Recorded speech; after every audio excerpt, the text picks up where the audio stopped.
জীবনে তো বহুবার অনিচ্ছাকৃত অনেকভাবেই বাঁশ খেয়েছেন, তবে এ বাঁশ আপনাকে কেউ খেতে বলবে না, আপনি নিজে নিজেই খেতে চাইবেন। সো ভিউয়ার্স, আসসালামু আলাইকুম, welcome back to recipes by Snehaj mom. So আজ আমি আপনাদের তৈরি করে দেখাবো উপজাতিদের খুব পছন্দের একটি খাবার, যার নাম হচ্ছে মুরগির মাংস দিয়ে বাঁশকরল। সো আর কথা না বাড়িয়ে চলে যাচ্ছি এর মেকিং প্রসেসিংয়ে। ফার্স্টে আমি এখানে কিছু বাঁশকরল নিয়েছি এবং এটা কিভাবে প্রিপেয়ার করবেন সেটা আমি দেখিয়ে দিচ্ছি। মেনলি এটা সম্পর্কে যারা নতুন জানেন না তাদের জন্যই আমি এটা দেখিয়ে দিচ্ছি। প্রথমে বাঁশকরলের উপরে যে খোসাগুলো আছে এগুলো সবগুলোই ফেলে দিতে হবে এবং এর ভেতরে শুধুমাত্র যে নরম অংশটা আছে এটাই শুধু রান্না করে খেতে পারবেন। এর খোসাটা ছাড়িয়ে নেওয়া হয়ে গেলে ভিতরের অংশটা এবার কেটে নিতে হবে এবং এর লাস্টের শক্ত অংশটা কেটে ফেলে দিতে হবে এবং এর নরম অংশটা আপনারা চাইলে রাউন্ড শেপে অথবা লম্বাভাবে যে কোনোভাবে কেটে নিতে পারেন। এভাবেই সেম ওয়েতে সবগুলো বাঁশকরল কেটে নিতে হবে। এইখানে আমার এবার সবগুলো বাঁশকরল কেটে নেওয়া হয়ে গেছে এবং এটাকে ভালো মতো ধুয়ে ওয়াশ করে নিতে হবে। এবার চুলায় একটি প্যানে কিছুটা পরিমাণ পানি দিয়ে ভালো মতো ফুটিয়ে নিয়েছি এবং এখানে দিয়ে দিচ্ছি প্রায় 1 চা চামচ লবণ এবং প্রায় 1/2 চা চামচ পরিমাণ হলুদ। এবার এই ফুটন্ত পানির মধ্যে বাঁশকরল দিয়ে এটাকে ভালো মতো সেদ্ধ করে নিব। আমি এটাকে চামচ দিয়ে কিছুটা নাড়িয়ে দিয়ে দেন ঢাকনা লাগিয়ে ভালো মতো সেদ্ধ করে নিব। এটাকে এবার ঢাকনা লাগিয়ে রেখে দিচ্ছি প্রায় 20 মিনিটের জন্য। এর মধ্যে বাঁশকরলটা খুব সুন্দর মতো সেদ্ধ হয়ে যাবে।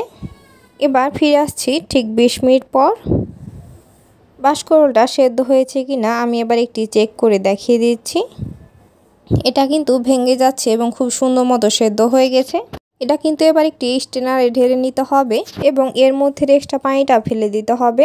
এবার চুলায় একটি প্যান বসিয়ে দিয়েছি এবং এখানে দিয়ে দিয়েছি প্রায় 1/2 কাপ পরিমাণ সাদা তেল।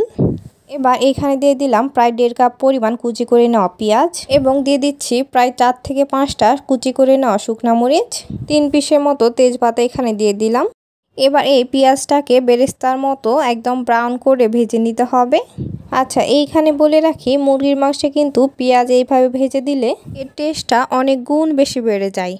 আর যারা ভাজা পেঁয়াজে রান্না খেতে পছন্দ করেন না তারা এখানে কাঁচা অথবা পেঁয়াজ ব্লেন্ড করে সেটাও ব্যবহার করতে পারেন। আসলে এটা নিজের পার্সোনাল চয়েস। এই পেঁয়াজটাকে আমি এবার একদম বেরেস্তার মতো করে ভেজে নিয়েছি।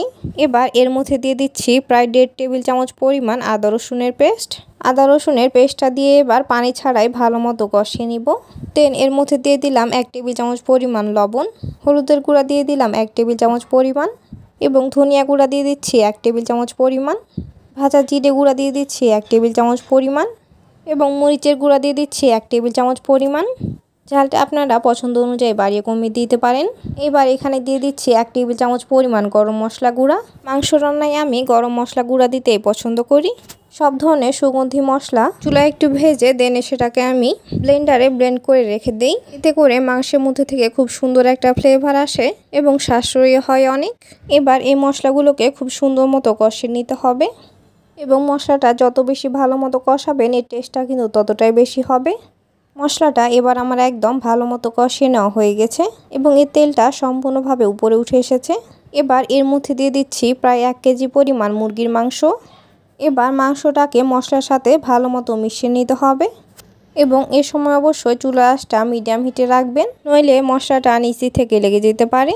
মাংসটাকে এবার মশলার সাথে ভালো মতো মিশিয়ে নেওয়া হয়ে গেলে ঢাকনা লাগিয়ে রেখে দিচ্ছি প্রায় 5 মিনিটের জন্য। এবার ঠিক 5 মিনিট পর ফিরে আসছি। এটাকে আবারও চামচ দিয়ে নাড়িয়ে চাড়িয়ে উল্টে পাল্টে দিতে হবে যেন মাংসটা নিচ থেকে কোনোভাবেই লেগে না যায়। এটাকে এবার আবারও ঢাকনা লাগিয়ে রেখে দিচ্ছি প্রায় 5 মিনিটের জন্য। আবারও 5 মিনিট পর এটাকে নাড়িয়ে উল্টে পাল্টে দিচ্ছি। দেন এখানে সামান্য কিছু পানি দিয়ে মাংসটা আবারও ভালো মতো কষিয়ে নিব।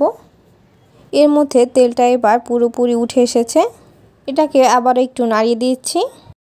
এটা এবার ভালো মতো নাড়িয়ে দেওয়া হয়ে গেলে এইখানে এবার আগে থেকে সেদ্ধ করে রাখা বাঁশকরল এর মধ্যে দিয়ে দিব। আমি সম্পূর্ণ বাঁশকরলটা এর মধ্যে দিয়ে দিচ্ছি। এবার বাঁশকরলটাকে মাংসের সাথে ভালো মতো নাড়িয়ে মিশিয়ে নিতে হবে এবং ভালো মতো কষিয়ে নিতে হবে। আচ্ছা, অনেকেই আছেন যারা বাঁশকরল খান না, কিন্তু তারা আসলে জানেন না এটা কিন্তু অনেক পুষ্টিকর একটি খাবার এবং এর মধ্যে ক্যালোরি এবং ফ্যাটের পরিমাণ অনেক কম এবং এতে কিন্তু প্রচুর ফাইবার রয়েছে। তাই এটা আপনারা নিশ্চিন্তে প্রতিদিনের খাদ্য তালিকায় রাখতে পারেন। এবার বাঁশকরলটা মাংসের সাথে ভালো মতো মিশিয়ে নেওয়া হয়ে গেছে। এটা আমি এবার ঢাকনা লাগিয়ে রেখে দিচ্ছি 5 মিনিটের জন্য।